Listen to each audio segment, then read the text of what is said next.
मिनश्शैतानिर्रजीम बिस्मिल्लाहिर्रहमानिर्रहीम। अज़ीज़ तलबा और तालिबात अस्सलामु अलैकुम। उम्मीद करती हूँ कि आप सब खैरियत से होंगे और अल्लाह ताला हम सबको अपने लिए अपनी हिफ्ज़-ओ-मा में रखे और हमारे लिए आसानियाँ पैदा करें, आमीन सुम्मा आमीन। तदरीसी सिलसिले को आगे बढ़ाते हैं। आज हमारा तदरीसी सिलसिला नंबर जो है वो 16 है। हमारे पास दिन जो है जुमेरात का है 13 अगस्त 2020। आज हम जो है वो काम करेंगे बाब पंजुम है इखलाक व आदाब। उसका सबक नंबर 1 है सखावत की फजीलत और बुखल की मजम्मत। उसकी पढ़ाई करेंगे हम सफ़ा नंबर 74 और 75 की। तो अपनी किताब का सफ़ा नंबर 74 पे देखें, लिखा हुआ है बाब पंजुम इखलाक व आदाब है। उसके साथ उसका सबक नंबर 1 है सखावत की फजीलत और बुखल की मजम्मत। सखावत की फजीलत यानी जो सखावत है वो क्या है, वो भी हम इस चैप्टर में आपको सब कुछ जो है वो समझाएंगे। और फजीलत यानी उसकी बुलंदी कितनी है, उसकी क्या फ़ज़ाइल हैं, उसकी क्या फ़जीलत है, वो बयान करेंगे। इसके साथ बुखल के बारे में जो हम उसकी मजम्मत को पढ़ेंगे कि बुखल की मजम्मत यानी मुखालफत या मुमानियत क्यों है। तो इस सबक को पढ़ने के बाद अल्हम्दुलिल्लाह हम इस काबिल हो जाएंगे कि सखावत और बुखल के दरमियान हम फ़र्क कर सकेंगे। और जब ज़िंदगी के किसी भी मौके पर किसी भी हालात में हम सखावत की फजीलत पर इजहार ख़याल भी अपना कर सकते हैं, यानी उसके बारे में हम बयान भी कर सकते हैं। इसी तरह से बुखल के नुकसानात को भी जान सकेंगे और जानने के बाद इंशाल्लाह उससे बचने की पूरी कोशिश करेंगे।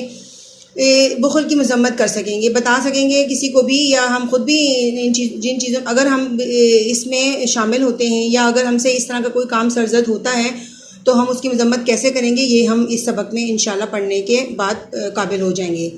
देखिए, लिखा हुआ है सखावत का मफ़हूम। सखावत का मतलब अपना माल दूसरों के लिए खर्च करना है। इस्लाम में सखावत से मुराद है कि इंसान अल्लाह ताला के दिए हुए माल में से उसकी रज़ा यानी खुशी, मर्ज़ी और खुशनुदी यानी खुशी के लिए इसके बंदों पर खर्च करे। जब अल्लाह ताला किसी शख्स को माल और दौलत से नवाजता है, यानी देता है, बहुत ज़्यादा नवाज देता है, दे देता है बहुत ज़्यादा, तो वो चाहता है कि मेरा बंदा उस माल को मेरी राह में खर्च करे। यानी कि अल्लाह ताला ने अगर हमें दिया है तो हमें चाहिए कि उस माल को अल्लाह ताला हमसे ये चाह रहा है कि वो मेरी राह में खर्च किया जाए, यानी मेरे बंदों पर खर्च किया जाए। अल्लाह ताला का इरशाद है सूरह बकरा जो कुरान की आयत सूरत नंबर 2 है, उसकी आयत नंबर 254 है। उसका तर्जुमा है कि ए ईमान वालों, हमारे दिए हुए माल में से खर्च करो। कुरान हमें माल को अल्लाह के बंदों पर खर्च करने का हुक्म दे रहा है। इसी तरह से आगे है सखावत की फजीलत, यानी उसकी क्या फ़ज़ाइल हैं, बरक़ात क्या है उसकी।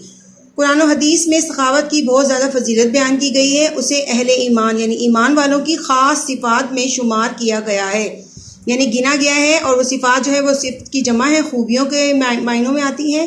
इसी तरह से आगे लिखा हुआ है कि इरशाद बारी ताला है, ये हमारे पास सूरह मारिज है जो कुरान की 70वीं सूरत है, उसकी आयत नंबर 24 और 25 का तर्जुमा है कि उनके मालों में साइल और महरूम लोगों का एक मुकर्रर हक है।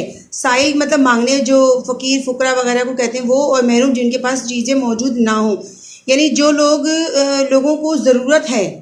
क्योंकि सखावत का तो मतलब ये है कि अपना माल दूसरों के लिए खर्च करना, तो उन लोगों पर खर्च किया जाए जो इन चीज़ों से महरूम है या वो चीज़ें उनके पास नहीं हैं, और वो लोग जो आपसे मांगने के लिए आते हैं, चाहे वो आपकी पड़ोसी ही क्यों ना हो।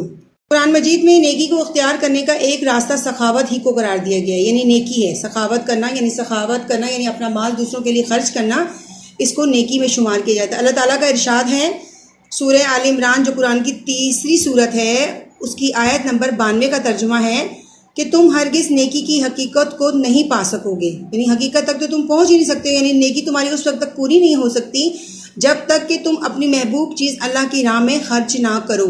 महबूब का मतलब प्यारी, अपनी प्यारी चीज़ को अल्लाह ताला की राह में खर्च करना, यानी सबसे प्यारा तो हमारे लिए माल होता है, हमारी माल और दौलत ही हमारे लिए सबसे प्यारी चीज़ है।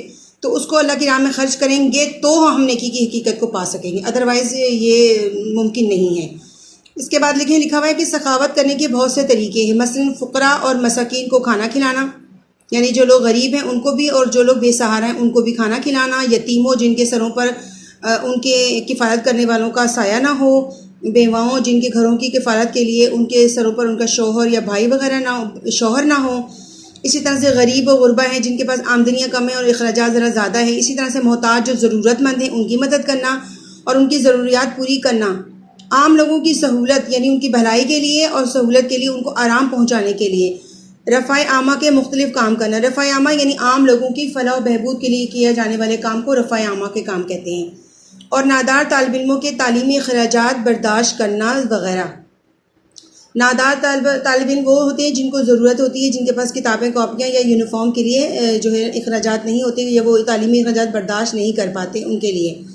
اس طرح سے آگے لکھا ہوا ہے کہ سخاوت کا تعلق صرف مال ہی سے نہیں ہے، یعنی آپ نے سخاوت جو کرنی ہے وہ صرف مال سے نہیں کرنی ہے، بلکہ اپنی ذات سے کسی دوسرے کو بھی کسی طرح کا نفع پہنچانا۔ نفع کا مطلب ہوتا ہے فائدہ پہنچانا، نفع کا مطلب ہے فائدہ پہنچانا بھی سخاوت میں شامل ہے، یعنی یہ بھی سخاوت ہے کہ آپ اپنی ذات سے چلنے پھرنے میں سے لے کر، اگر کسی کوئی بوڑھا ہے تو آپ اس کو راستہ دکھا کر راستہ اس کا پار کروا دیتے ہیں، وہ بھی سخاوت ہے۔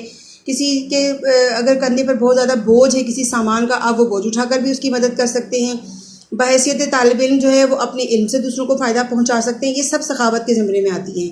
اپنے علم سے دوسروں کو فائدہ پہنچانا بھی سخاوت ہے۔ اسی طرح دوسروں کے کام آنا اور لوگوں کی مدد کرنا بھی سخاوت ہے۔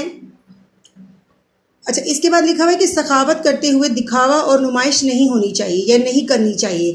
دکھاوا یعنی کہ لوگوں کو دکھانے کے لیے کام نہیں کرنا، ہماری جو اس کو کام کو کرنے کی وجہ ہوگی وہ اللہ تعالیٰ کی خوشنودی ہونی چاہیے، اور نہ ہم نے کسی کو دکھانا، یعنی دنیاوی بھی دکھاوا نہ ہو اور اللہ تعالیٰ کے لیے کام کیا جائے، ورنہ یہ ریاکاری ہوگی، یعنی کہ آپ فریب دے رہے ہوں گے۔ کیا ہم اللہ تعالیٰ سے فریب کر رہے ہیں اس چیز کا کہ ہم لوگوں کی مدد صرف اس لیے کریں کہ لوگ ہماری واہ واہ کریں؟ نہیں، بلکہ ہمارا مقصد اللہ تعالیٰ کو خوش کرنا ہوگا، اور اجر ضائع ہو جائے گا اگر اس طرح سے ریاکاری کی جائے گی، یعنی دھوکہ اور فریب کیا جائے گا، تو سوچے کہ ہمارا جو ثواب ہوگا، اجر، وہ ضائع ہو جائے گا۔ اسی طرح کسی کو کچھ دیتے ہوئے بدلے کی خواہش رکھنے سے بھی بندہ ثواب سے محروم ہو جاتا ہے، یعنی اگر آپ کسی کی مدد کریں تو اس امید پہ نہ کریں کہ وہ بھی آپ کی مدد کرے، یا آپ اس کو یہ مت جتلائیں کہ جی میں نے آپ کی اس ٹائم پہ مدد کی تھی، اس وقت جب آپ کے پاس مشکل وقت آیا تھا تو میں نے آپ کی مدد کی تھی، اب آپ میری مدد کریں۔ مطلب آپ کو بدلے کی خواہش نہیں ہونی چاہیے، اور پھر اس طرح سے جو ہے نا وہ ہم جو ہے نا ثواب سے محروم ہو جاتے ہیں، اجر ہمارا ضائع ہو جاتا ہے۔ اسی طرح سے آگے لکھا ہوا کہ اسلام میں سخاوت کرنے والے کی بہت تعریف کی گئی ہے۔ نبی اکرم صلی اللہ علیہ وآلہ وسلم نے فرمایا، جامع ترمذی کی یہ حدیث ہے، اس کا ترجمہ ہے کہ اللہ سخی، یعنی سخی جو ہے وہ اللہ کے قریب ہوتا ہے، سخی اللہ کے قریب ہوتا ہے، وہ جنت کے قریب ہوتا ہے، لوگوں کے قریب ہوتا ہے، آگ سے دور ہوتا ہے۔ ایسے دیکھیں آگے لکھا ہوا ہے کہ گویا سخاوت کے نتیجے میں سخی اللہ تعالیٰ کا محبوب بھی بن جاتا ہے اور لوگ بھی اسے پسند کرتے ہیں۔ یہ دونوں باتیں انسان کی نجات اور کامیابی کے لیے ضروری ہیں، یعنی اگر ہم نے نجات پانی ہے، ان چیزوں سے چھٹکارا پانا ہے، اپنے اعمال کو اچھا کرنا ہے اور کامیاب ہونا ہے، تو پھر ہمیں سخاوت کا مظاہرہ کرنا ہے، کہ جو سخاوت جو ہے وہ اپنے مال دوسروں کے لیے خرچ کرنا ہے۔ ہماری آج کی جو پڑھائی ہے اس کا سلسلہ یہاں پر ہم ختم کرتے ہیں۔ میں امید کرتی ہوں کہ آپ کو سمجھ میں آ گیا ہوگا، اور جو اس میں مشکل الفاظ آپ کو لگ رہے ہیں اور جو میں نے آپ کو دوران پڑھائی بتائے ہیں، آپ اس کو اچھی طرح سے ذہن نشین کریں، اس کو کاپی پر لکھیں اور یاد کریں۔ السلام علیکم ورحمۃ اللہ وبرکاتہ۔